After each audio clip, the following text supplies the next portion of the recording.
Page here, and in this video I'll be talking about a custom LEGO Captain Cuttlefish build that I have made. The first thing that I'm going to be talking about with this build is the proportions of this character. So this character is really scrawny and really thin, and in general just sort of have stick-like proportions. Now obviously I can't recreate that perfectly in LEGO, but I did use the thinnest pieces that I could, with it still being reasonably stable.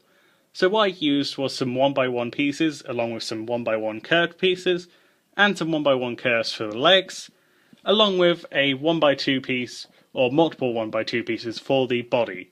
So I think overall I created quite a thin build, even if it's not as thin as the in-game design. The next thing that I'm going to be talking about are the ears. In-game, Captain Cuttlefish has some really small and pointy ears.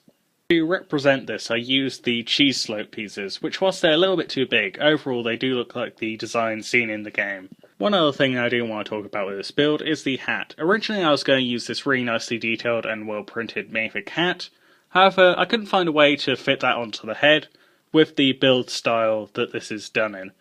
Also it wasn't particularly stable and it didn't particularly scale that well with this build. So instead I used this brick built design that uses some plates and some cheese slopes. It doesn't look as good, but it's a lot more stable and fits in with the scale a lot better. So one final thing that I want to talk about with this build is the eyes. I went through various different designs for the eyes.